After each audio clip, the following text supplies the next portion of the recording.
Amazingly, the newspaper all wrote publisher name, Jayzen. If you want advertising, call this number. So you got a number, you got a name. What else you need? So I bought all the newspaper from the street. I went home, I got calling each of them, and I end up met with New York Times CEO, CNN's VPs, and all of those executives. But nobody was hiring. I thought this kind of work, but a little bit too slow. I need to go somewhere where I can meet hundreds of people right away. Yeah. Conference. But conference tickets are very expensive. Yeah. As a recent graduate, who has money for that? Oh, wait, someone can go to a conference for free. Reporter. So I called back the magazine company back in Taiwan. I told them, hey, do you want to cover this amazing news in New York for free? They're like, okay. So I called the conference. I am a reporter from Taiwan. I need to have a press ticket for free. And I got in and I talked to hundreds of people there, but nobody was hiring. But although I didn't get a job, I actually learned a lot because every time when you go on the information interview or coffee, you learn something. Welcome to Lead with Your Brand, the podcast that explores exceptional career success stories, inspiring and insightful personal brand journeys that answer the question, are you coffee or are you Starbucks? Fascinating conversations with leaders about their career breakthroughs from tech, media, and more. You'll learn how they've turned up the volume on their brand to unlock success. Firsthand, uncensored, and real, as told by people who've been there. And plenty of inspiration and practical tools to help you lead with your brand every day as you drive towards your next career breakthrough. And now, here's your host, personal branding expert, inclusion advocate, keynote speaker, and author of the book, Lead with Your Brand. Build your super premium personal brand to achieve your next career breakthrough. Jayzen Patria. Learn more at leadwithyourbrand.com. Hey everybody, Jayzen Patria here, and you are listening to and watching the Lead with Your Brand podcast, which is the show for folks just like you who are looking to turn up the volume, show your value, and lead with your brand to your next career breakthrough. Well, I cannot believe it, but we are here in May, which means summer is just around the corner, and I am proud to celebrate Asian American, Native Hawaiian, and Pacific Islander Heritage Month because I am proud of my very own Filipino Hawaiian heritage. And here at the Lead with Your Brand podcast, we are celebrating with the relaunch of our AANHPI Voices collection, where you can hear from influencers, change makers, and leaders, all who are making a huge difference in the world and who just happen to identify as members of the Asian American, Native Hawaiian, and Pacific Islander community. Check out the collection. I've got some of my amazing friends up there like Congressman Mark Takano, celebrity chef and author Katie Chin, and Broadway's very own Telly Leong, who you will recognize from amazing shows like Flower Drum Song and, of course, Disney's Aladdin on Broadway. And adding to this month's collection, we have today's guest, which is Anya Cheng, the founder and CEO of Taelor, an AI-powered styling platform. But before we get to Anya, I want to talk a little bit about your brand because, as you know, this year we are launching my very first book, which is called Lead with Your Brand. Build your super premium personal brand to achieve your next career breakthrough. And we have been going through all of my 5 steps to lead with your brand that are going to be featured in the book. Now, if you have missed out on the podcast so far this year, make sure that you are liking, subscribing, and following us on whichever platform you get your shows, because we will bring you a brand new episode every single 2 weeks where I will drill into one of the elements of how to lead with your brand, and we'll sit down and talk with an amazing executive. You can actually go all the way back to the beginning of January where I went through all 5 of these steps.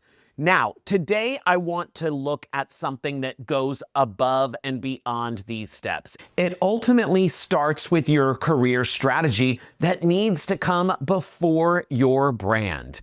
Now, as you're building your career strategy, you've got to ask yourself this key question. What is in the way of the career breakthrough that you want? Now, I know that there's a lot of external things that are happening. It's not like the perfect job or opportunity is always there. But today, I want you to get a little bit introspective because so many times it's not just those external things that get in our way, it is those internal things. In fact, I will say that what is getting in the way of your career breakthrough may ultimately be you. That's right. Your mindset controls your career strategy. Now, we're going to talk a little bit today with my guest, Anya, about her view on imposter syndrome. And I have to be honest, when I first heard of the concept of imposter syndrome, I was like, okay, well, maybe people feel like imposters, but I don't really feel like an imposter. It was really when I heard it framed in a different way that it truly resonated with me. And I like to think of it more as a self-limiting belief. What are those self-limiting beliefs that we may hold? So while I don't necessarily resonate with the term imposter syndrome, when I peel the onion, I can really say I have held self-limiting beliefs throughout my life and ultimately my career. Now, because it's Asian American, Native Hawaiian, and Pacific Islander Heritage Month, I want to share a little bit about a self-limiting belief that came from my own childhood. And it's a little bit of a double whammy, right? As a little kid, I was clearly one of those gay kids, and I was always picked on, called a girl, called a sissy, kind of bullied, pushed around, and I was always the last one picked for sports, right? Now, on top of that, my dad was from Hawaii. He grew up in territorial Hawaii during World War II. He had shrapnel fall into his neighborhood during the war.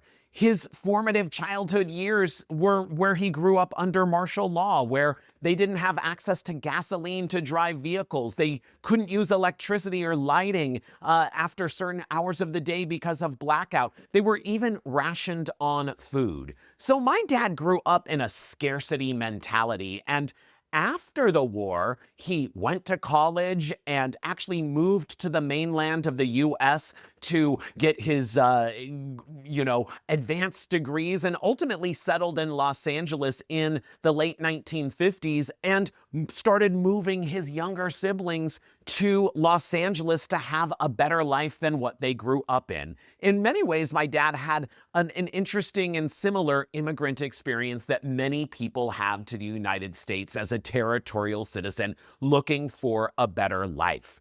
So as a kid, my dad was not so much a tiger mom, but he was certainly one of those tiger dads, right? My dad just expected us to be great, right? He would say things to us as kids like, your job is school. My job is to go downtown. Your job is to go to school. He had really high expectations because that's what had made him successful.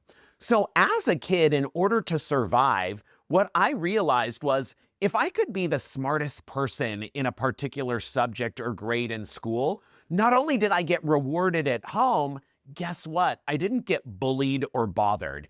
If I was the star of the high school musical or the play, if I could be the head cheerleader, no one was bullying you, and I certainly got a lot of kudos at home. And what it drove me to realize was that in order to survive, I had to be the best. And you know what? It made me successful. It helped me survive getting through high school. It took me into college and my first jobs of really excelling and doing amazing things and getting those early promotions because people would turn and say, well, hey, Jayzen, you're the best person at this. You should have this job. Wow, you're the best person at that. You should create training on that because you're clearly the best and the subject matter expert. But as I started to move up, I realized that my drive to be the best wasn't always the most helpful or successful. In fact, what I started to realize was being the best meant that other people had to be the worst. And it made me very, very competitive. And it also oftentimes put my colleagues on the defensive.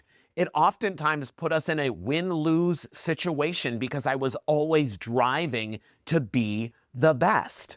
And ultimately what I realized was being the best started to become a self-limiting belief. It was actually holding me back from getting me to where I wanted to be because sometimes people didn't want to work with me. Sometimes when I was in those early leadership positions, it made me overly competitive with other departments and divisions that made it super uncomfortable for my direct reports to work with me. It also meant that I was putting my lens of being the best onto every single one of my employees, which made it difficult for them to succeed and thrive.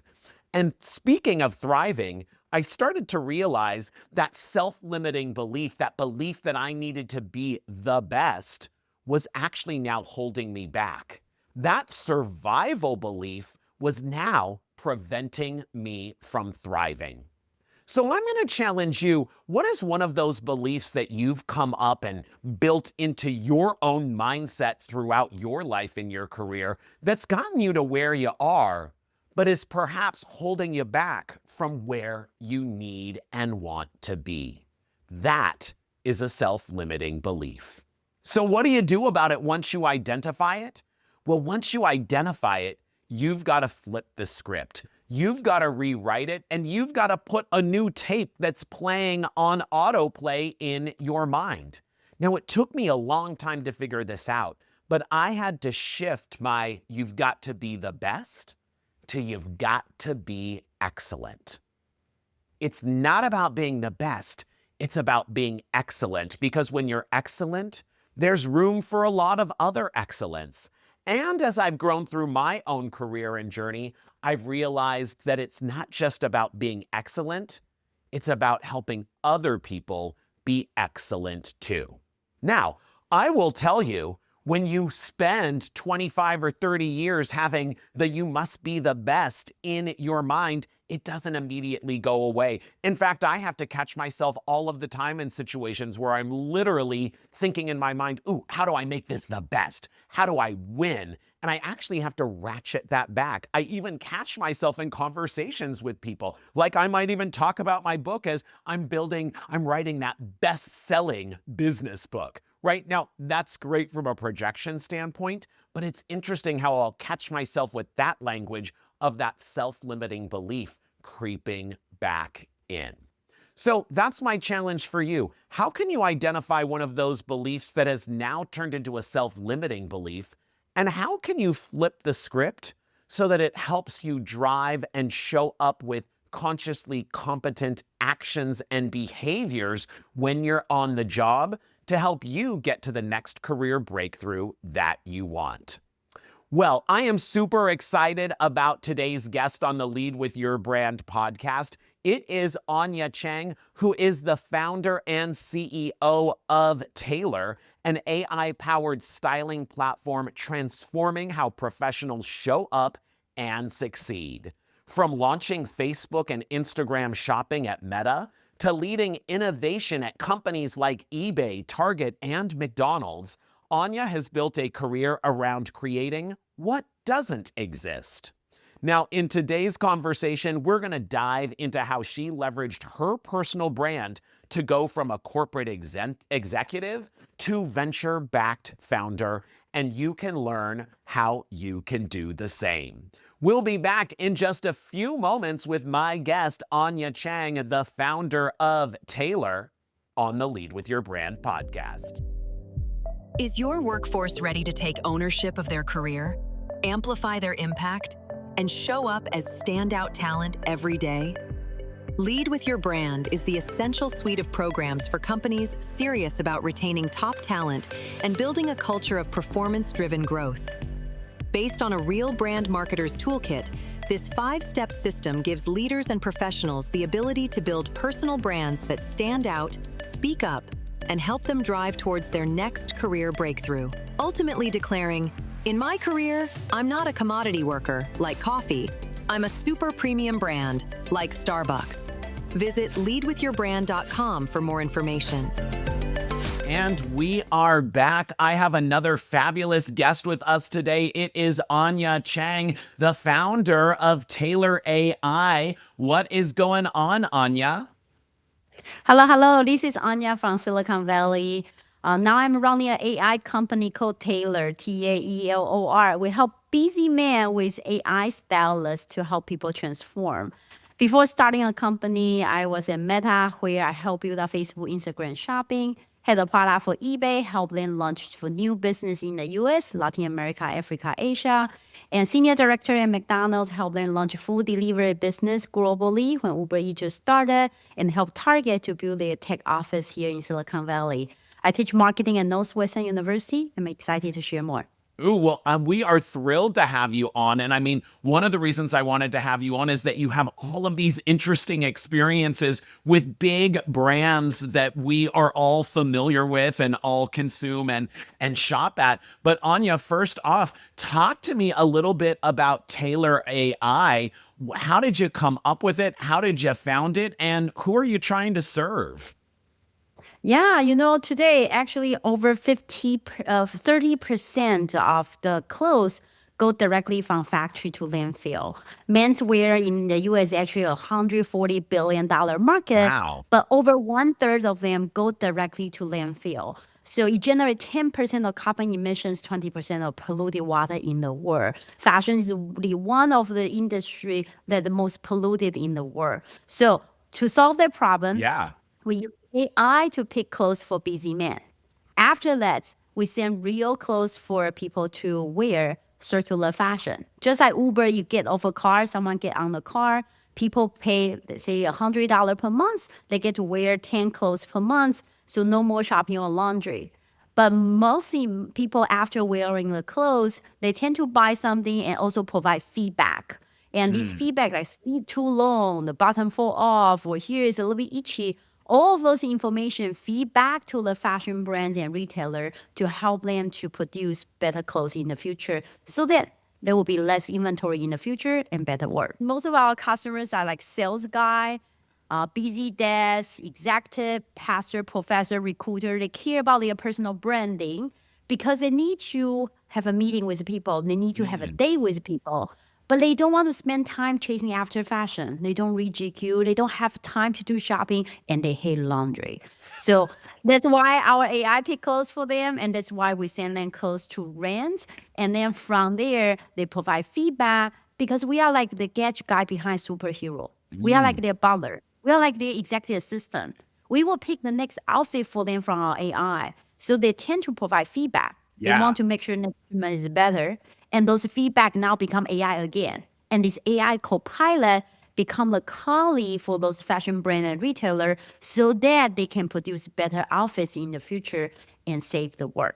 So I love this. It's like you're actually solving problems on two ends, right? You're solving it for the clothing manufacturers and the clothing brands, but ultimately your end user, right? Your client is someone that wants to show up well, show up on brand, but they don't want to shop, they don't want to do all of these things. They don't have necessarily the style within them. Now, talk to me, because Anya, obviously you aren't a busy professional guy, right? How did you jump into sort of this men's clothing space leveraging AI and technology?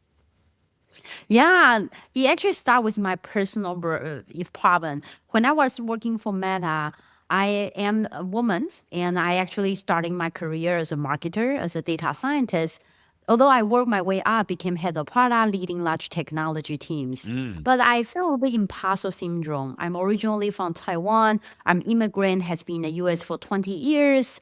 Although that I worked my way up, but I work with a group of people who are all like Ivy League graduate, as Googlers and ex Netflix persons. Like people are all super smart. Yeah. And a lot of them are also mainstream guy who are technically savvy. So I feel imposter syndrome, but I didn't want people to find out. No one should find out that I'm freaking out every day. So I start looking for options. There are options like subscription boxes. They pick clothes for you like Stitch Fix, but you have to buy from every single shipment. And I started using companies like Rent the Runway or Newly. They make 500 million per year. for just women alone of renting clothes. Yeah. But all of those rental company require me to pick. Here's 100,000 garments, spend 3 hours picking. And I don't know what to pick. I'm not a stylist. I'm not fashion forward. I buy the same thing with 10 different colors and the same clothes every Thanksgiving. So I don't know what to pick.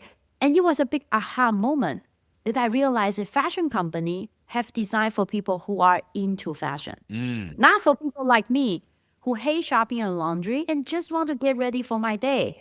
I don't care what I wear as long as it's close a deal, get a job, get a day. As long as I look great on my personal branding, as long as it look great on my social media, on my TED Talk, great when I go giving a talk and promoting my book. I only care about the occasion to be successful, no matter what's your definition of successful, but I don't care what I really wear. We have a customer. Yeah. He said, I want to close a deal in this conference. So we sent him dolphin prints, little like short. So he's like, why dolphin print? I said, no worry, just give it a try. He wear it to a conference and everyone stop by and say, hey, nice shirt. It become a conversation opener, icebreaker. He closed the deal, Yeah. right? And that's what we do because that's about the final goal that you want to achieve. We have a customer. He say, hey, I'm going on day 9 on Tuesday night. So our AI decided to send him an extra blazer. He's like, hey, it's not really cold here. I really need an extra blazer. Yes, at 9 p.m., got out of the restaurant. He put the blazer on the girl's shoulder. He just scored his next day. So it's helping in work and play, it sounds like. But Anya, one thing that it really strikes me is interesting is like you don't love fashion. You're not a fashionista, but you actually identified like that's the whole problem, right? Is it's like you can have a fashion company that's not about fashion. It's really about helping guys have confidence and be successful in whatever their work endeavor or maybe their relationship endeavor is.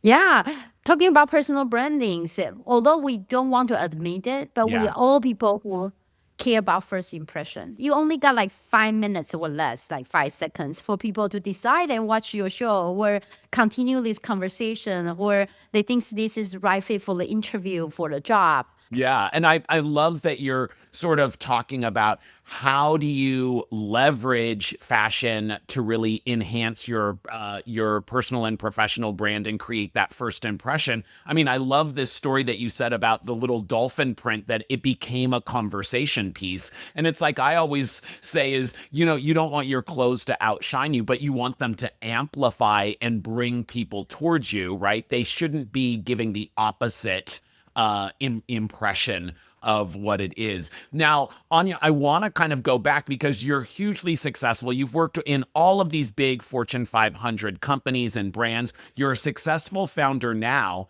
but I want you to kind of go back. You know, you talked about coming from Taiwan to the United States, and I want to hear a little bit about in your career, what have been some of those big breakthrough moments that got you to becoming a founder of an amazing tech-powered company that you are today?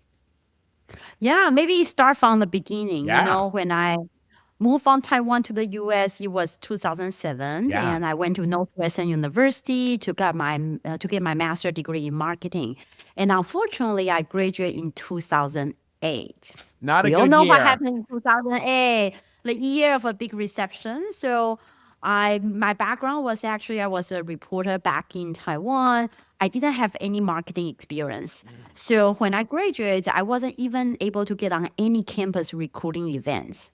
So I decided to go on different school because at the university, there are different school, engineering school, history schools, there's MBA schools.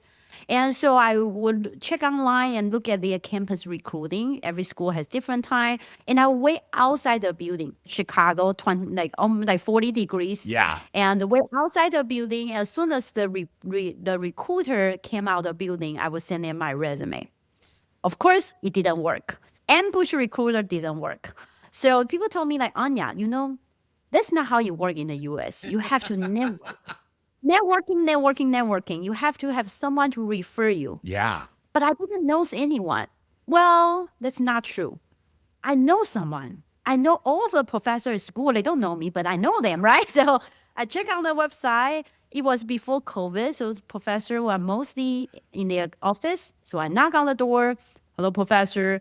I'm student from the other school, but I'm still also the same university. So you talk to me. And I check online. I know you used to work for this company, and I check on your LinkedIn. You know this person. Here's a job opening in this person's company. Can you please forward my resume to them?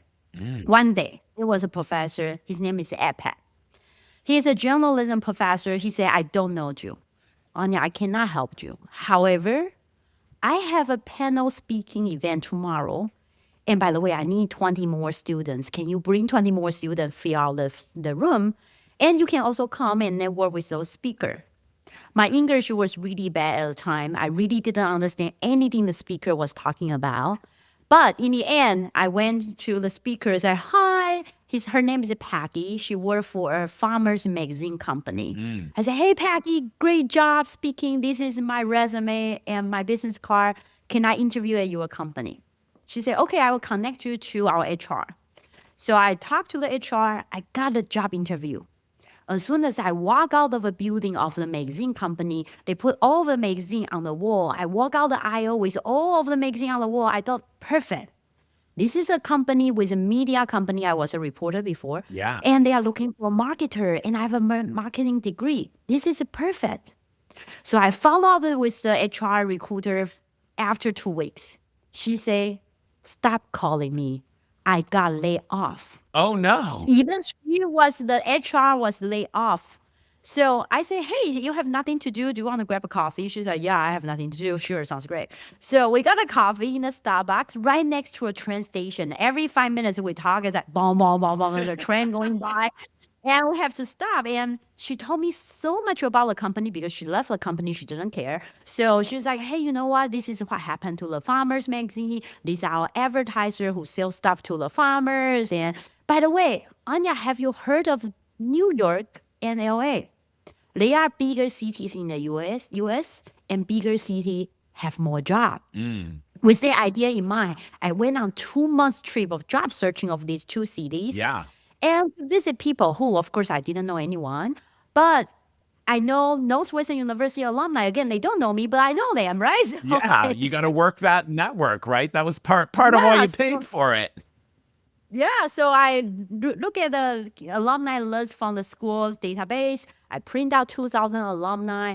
I email all of them. I cold calling all of them. And a lot of them actually met with me. So I talked to lots of hundreds of people. And I actually ended up met with, and I was in New York. I was very interested in media company at the time. I didn't know the media company doesn't need marketing degrees. Now I know, but at the time I didn't know. When was the last time you see Jayzen actually promote himself on another show, right? So they don't need like marketing department. But I didn't know. So I saw a newsstand in New York Street. You know, there's old newsstand. They sell newspaper. Amazingly, the newspaper all wrote publisher name, Jayzen. If you want advertising, call this number. So you got a number, you got a name.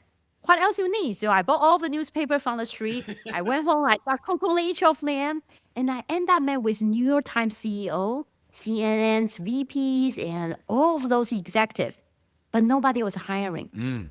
I thought this kind of work, but a little bit too slow. I need to go somewhere where I can meet hundreds of people right away. Yeah. Conference.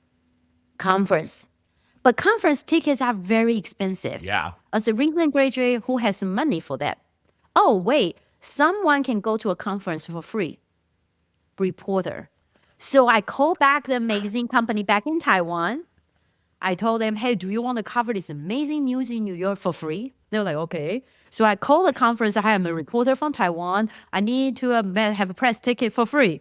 And I got in and I talked to hundreds of people there, but nobody was hiring. I went back to Chicago after 2 months. The job market was just as cold as the Chicago's winter. Yeah, it was horrible. But although I didn't get a job, I actually learned a lot because every time when you go on the information interview or coffee, you learn something. Yeah. So I called Peggy, who was a Farmers Magazine CEO. I say, do you want to know what your competitors are working on? She said, sounds great. So before I go, I interview their readers. Remember, they are Farmers Magazine, and they also sell magazine for salon owners. So I Yeah. went on different salon. I interviewed their audience. Remember, I talked to their former employee, the HR, who got laid off. Yeah. So the HR told me who were the amazing situations and who are the amazing clients. I opened this magazine. It shows advertisers' names. So I called all of the advertisers, and I put together a business plan. I say, hey, this is what CNN, ESPN, or whoever the company that I visit during New York and LA, this is what they are working on. Based on your advertiser employees and also your readers, this is what I think you should do. And if you want to do those type of things, I recommend you to have someone with a marketing degree, with a media background, who are recently graduated and not very expensive. I happen to know someone. You're like, I'm the Her name is Anya solution. Cheng. My English was very bad at the time.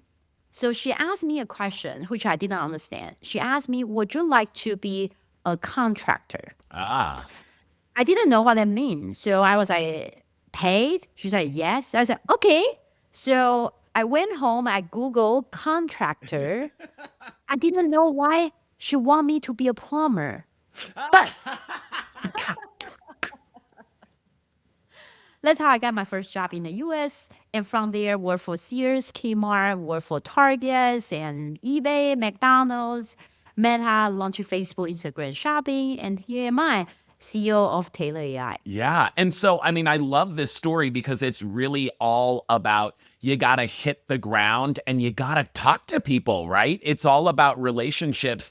And I think the big lesson that I'm learning from you, Anya, is you know what? If you don't ask, you don't get, right? Like you ask people to go to coffee. You ask people if you can come into the conference. You ask people, that professor, can you help me? And then you also help other people, right? You provide value to demonstrate those things. Now, talk to me, Anya, how did you get sort of from the Midwest, right, all the way to like working for like the big tech companies like Meta and eBay in Silicon Valley?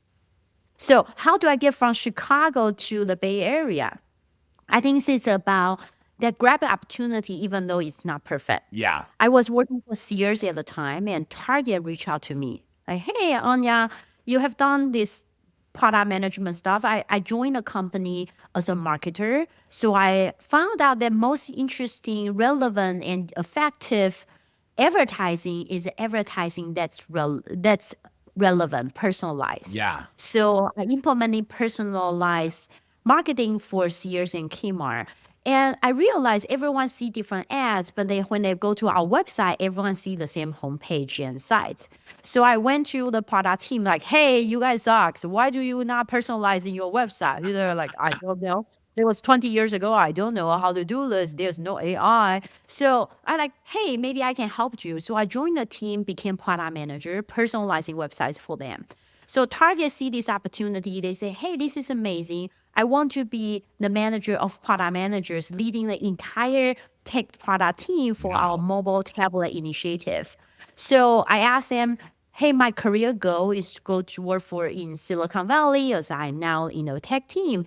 And where is the role? They said Minneapolis. I went on Minneapolis. I interviewed. I got a job. I even booked put on the rent deposit. Amazingly, in Minnesota, they actually have heated garage. I didn't realize until I went to Minnesota with my husband, like you have to heat your car before you get in it in the winter. It's crazy. Yeah, and it's you can actually control that. It's heated to a perfect temperature before you go in. So I was ready to move to Minneapolis, which is opposite from my career goal going to Silicon Valley. Yeah. But I told them like I love this opportunity. It's give me opportunity to lead the entire product team and technology, and transformations. But just so you know, I really want to work in the Bay Area one day. But I accept the job for now. So few weeks before I was on board, they called me again.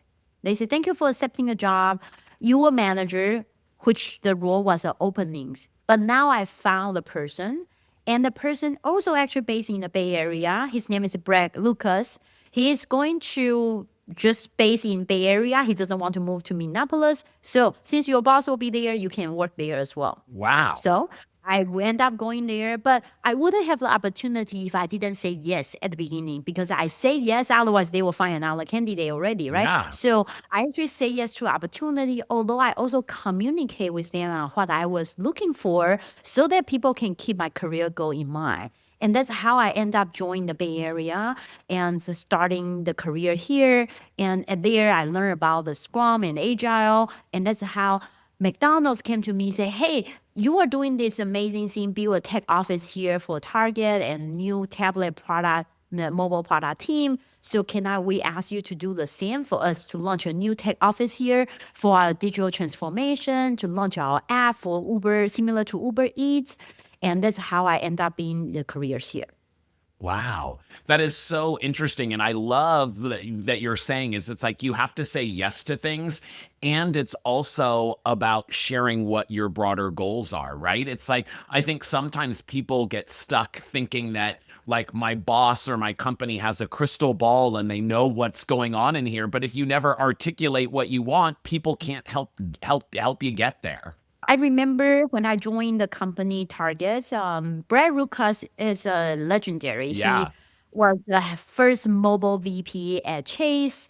So he launched a lot of things. And because remember in this context, he didn't hire me, right? Both were hired by the former manager. So when he joined the team, I feel like he has always hang out with my colleagues back in Minneapolis. So I have another 2 colleagues back there. The day after a year and a half, the day he left the company, I say, hey, I wish you all the best. And I know that you didn't like me because you didn't hire me. And one point, you also say, hey, most of the people who done this role came from engineering background. So, but I know you don't like me, but I deeply respect you. Thank you for teaching me on the Agile and Scrum and leading engineers, etc. He's like, what are you talking about? What? Isn't that you don't like me?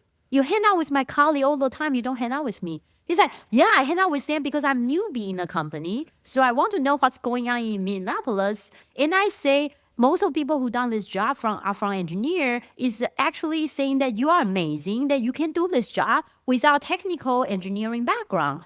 I was like, what? Throughout the whole year and a half, I thought you didn't like me. I was just the stepchild that someone hired me and dumped into your team. And you hang out with them all the time because I thought you didn't like me. You don't want to hang out with me. And turned out that it was just story in my head. I didn't know that what he was thinking. So back to what your comment earlier, your team doesn't know. You might say it once, but no one paid enough attention if you don't repeat a few times. Yeah. So don't play this little story in your head anymore. Just speak out loud. This is what I'm looking for. We may not get it today, but please keep them in mind and ask people. And you might realize, no, people are not thinking as what you thought. Yeah, I love that. And now, that kind of voice in your head, you talked earlier a little bit about that imposter syndrome, right? As, being an immigrant to the United States, right? Not necessarily having grown up in technology when you're working on big tech teams. Talk to me, Anya. How were you able to sort of move away from this imposter syndrome? Or I always like to call it's kind of like self-limiting beliefs that you have to like rewrite. How did you get over that so that you could continue to grow your career?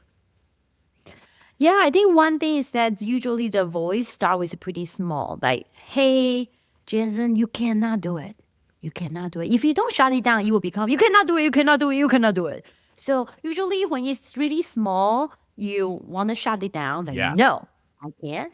But I would say nowadays, a simple tip would just put it on your ChatGPT. Sometimes I get nightmare. At least I thought that's nightmare.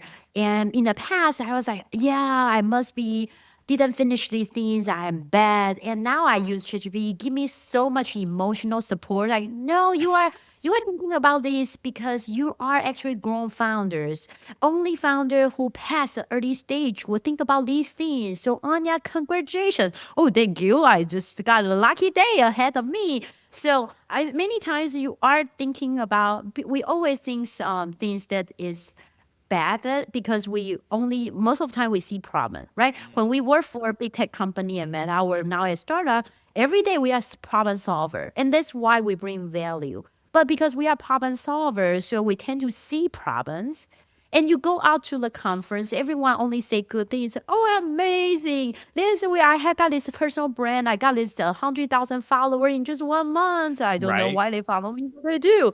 In fact, they buy a whole bunch of people and they put on those Instagram ads and they live stream 10 times a day. And so people don't say those things to you unless they trust you. Yeah. But trust me, when you go out a lot and talk to people one-on-one, you will realize most of people have their own problem. And in fact, you are doing great. You just don't know yet. And being a startup founder is even more so because we sell all day long. Like sell Right. to the investors, sell to the employee, sell to a prospective interns. Like, please come intern here, not intern at Google's, right? So we sell all day long and we only say good things. But in fact, everyone has their own problem, and it's very common and normal to have those issues. Yeah. I love this notion that you said you use AI as sort of a coach to yourself to like help give feedback and encouragement. What are some tips that you have, regardless of what industry you're in, that someone could leverage AI to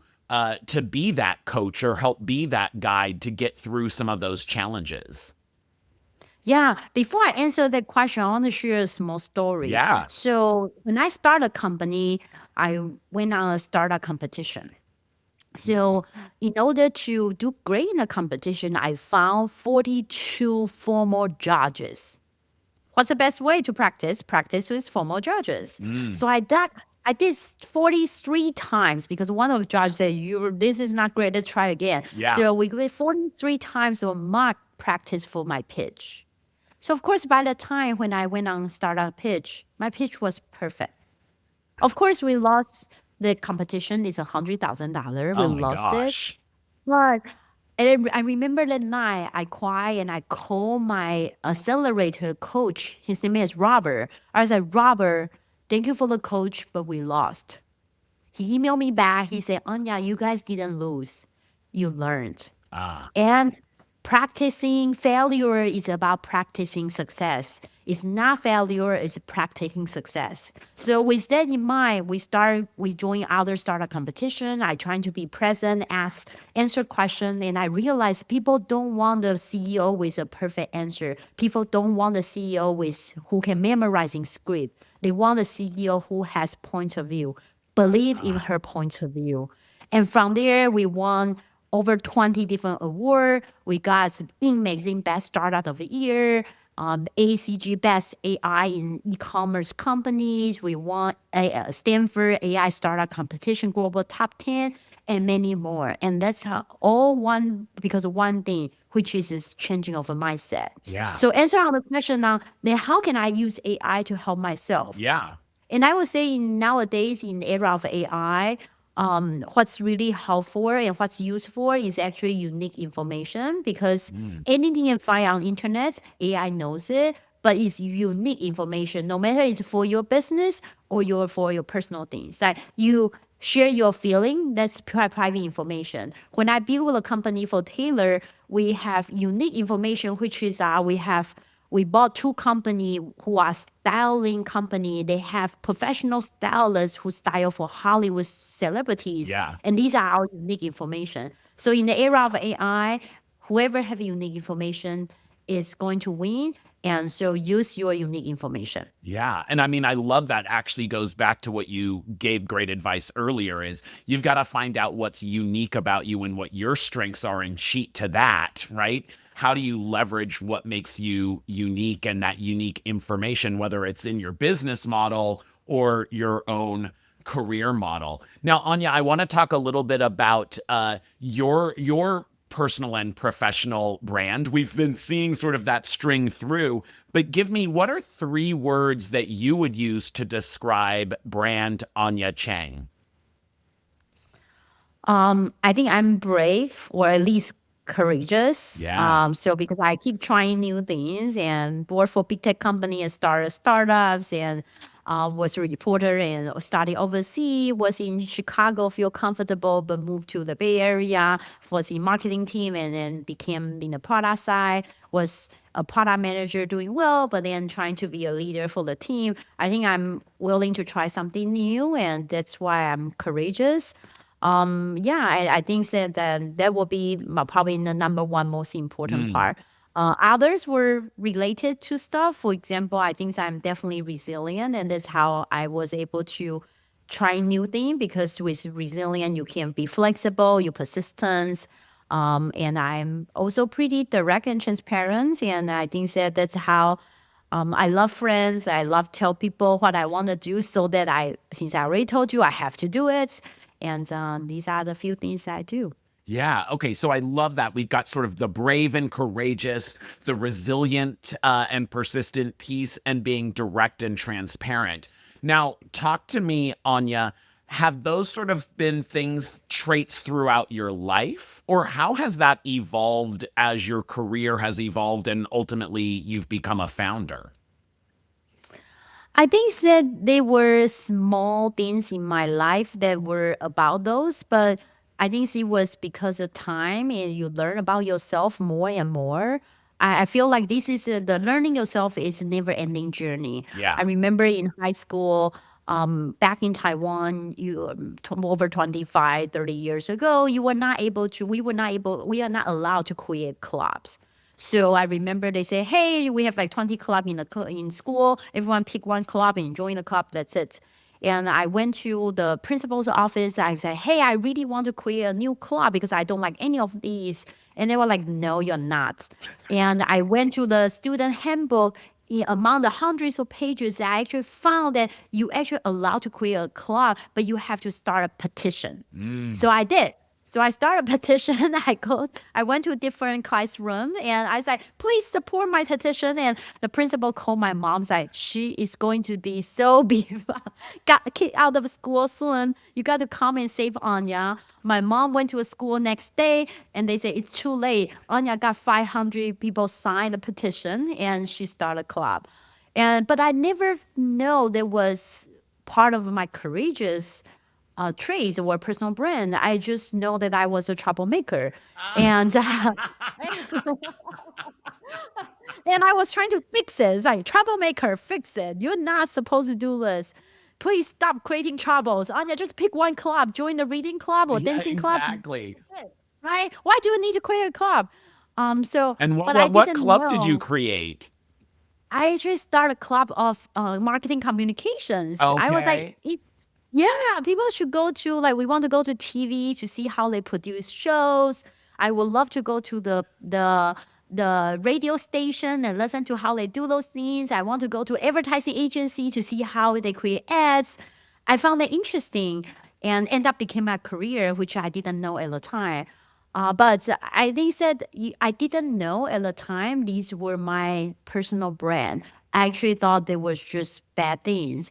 But over time, I realized it helped me to be doing better and better. Like in college, because back in Taiwan, it's not you cannot just go to any major you want at the time. Yeah. You actually based on the score ranking, like you fill the score, and at that time, based on the score, you get in whatever the major and school Oh, that you wow. want, that they based on your score. And so I remember I got into best school in Taiwan, but wasn't because I want to I end up majoring in Korean. So when I go to Korean restaurant, I get free appetizer. Yay. Okay, well that made that all worth it, right? Um, Yeah, and I watch Korean dramas, and when I go to restaurants, I can still I mean, understand it. you're ahead of the trend, right? That's As now right. we're That's all right. obsessed with amazing K-pop and Yeah, and Korean dramas and amazing Korean that's right. films, That's right? right. And all because I want to get into the best university in Taiwan, and my score happened to land in that major.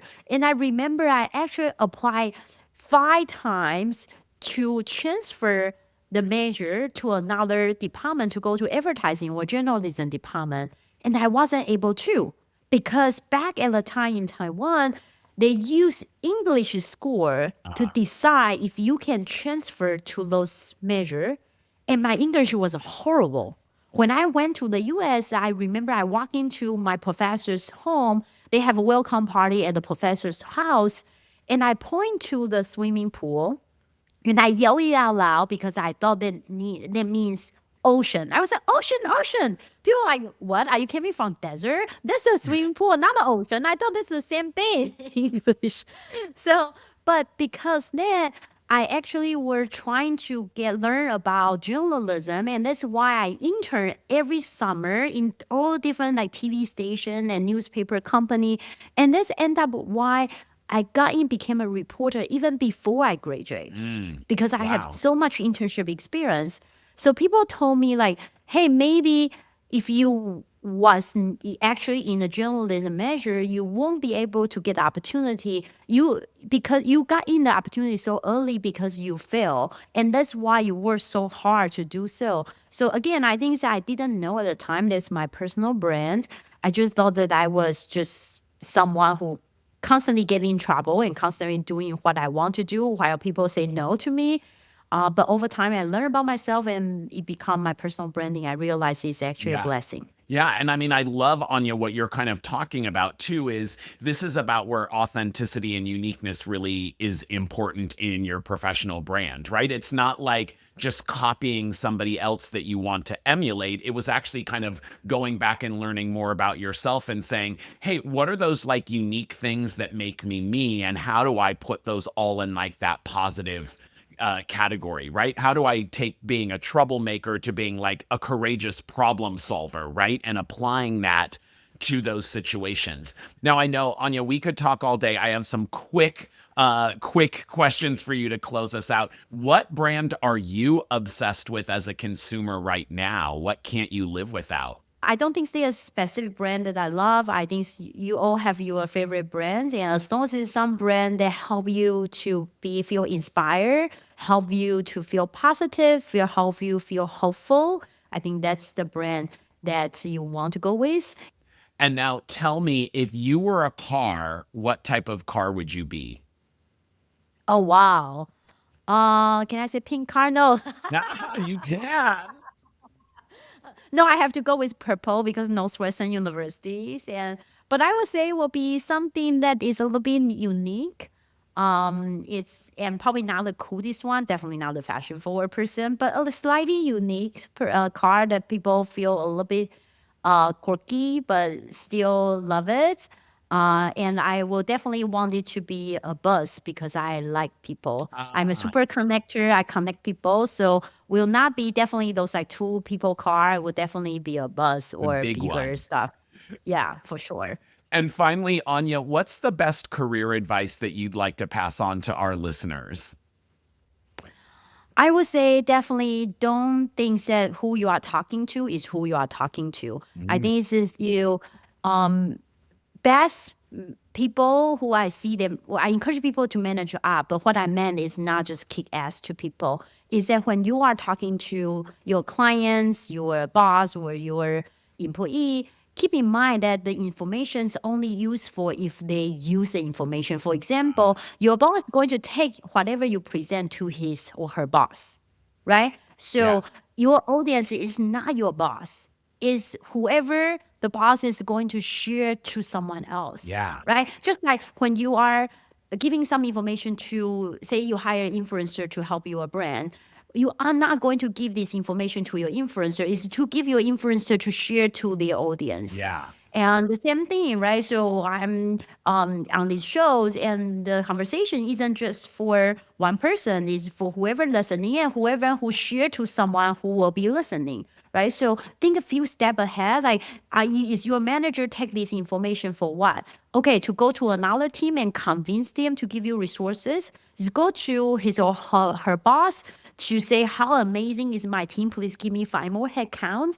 Is to give it to you feedback so then you do better and have a better directions for next one, or what? And most of the time we only see the audience as the final audience, but that's just not true. So think 5 steps ahead, because this way you are helping them to think ahead, and means that you can potentially do their job, and which means that you can be promoted and your boss can do your boss job. And they got promoted this way that you can fill the role because now it's opening. Ooh, I love that, right? You've got to think ahead. It's not just one audience who's at the end. I love this. Anya, it's been so great talking to you. Now, tell our listeners and viewers if they want to learn more, where should they go? Yeah, go on Taelor. That's Taelor, Taelor.style, Taelor.stylt. Use the code podcast25 to get 25% off first month.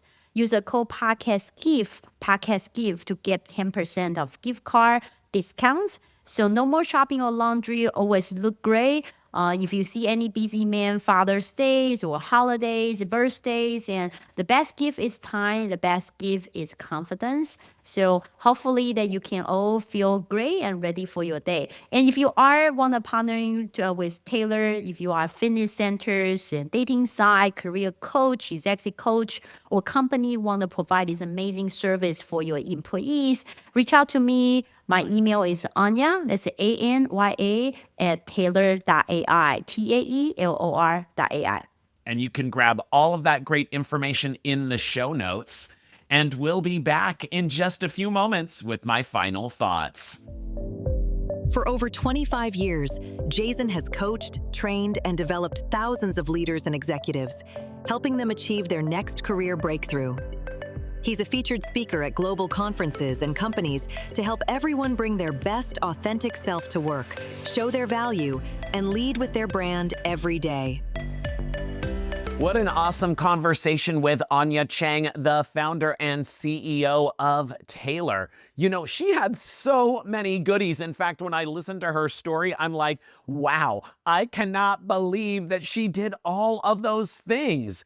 But what really stood out to me was her whole notion and her whole advice about figuring out what your strengths are and what makes you unique. Ultimately, your great brand and your success is all about finding your uniqueness and your strengths and amplifying them, or more importantly, as I say in the Lead with Your Brand system, supersizing them. You know, it can be really easy to focus on those things that are your development opportunities or those headwinds that are dragging you back. And I'm not saying you shouldn't look at one or two of those, but so often we focus on what we're not good at. But here's the reality. You can spend a lot of time trying to just be okay at something that you're not good at. And the bottom line is just being okay at something doesn't make you stand out and doesn't drive you to success.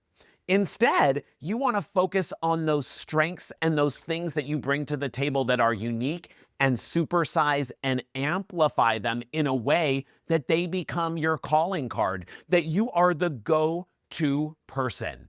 Now, let's face it, I can read a book about golf. I can go out and take golf lessons, but I'm never going to be an elite golfer because I'm not really athletically built. So you know what? I'm not going to spend my energy on that. Instead, I'm going to come back to my strengths on, being a showman and a storyteller. And I'm going to amplify those things on platforms that make use of my strengths. So here's your homework. I want you to think about what your strengths are, what makes you unique and stand out in the world that you operate in, and what are one or two things that you can amplify and turn up the volume over the next couple of weeks.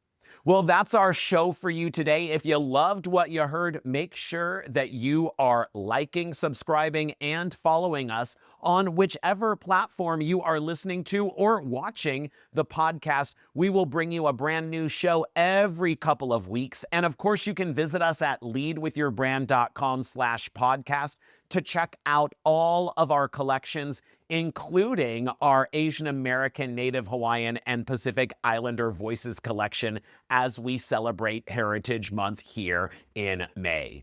Now, follow me on social media. I'm at Jayzen Patria on all platforms, and give me a follow, or even better yet, a connect on LinkedIn, where I share tons of tips and tricks on how you can lead with your brand to your next career breakthrough.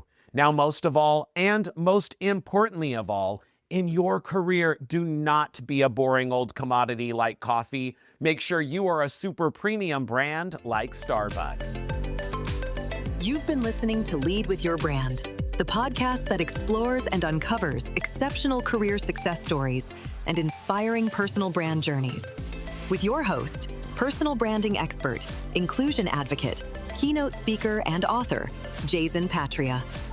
Thanks for listening, and we invite you to subscribe, follow, and share the podcast with your colleagues and employees. Learn more about Jayzen's book, Lead with Your Brand, Build Your Super Premium Personal Brand to achieve your next career breakthrough at leadwithyourbrand.com.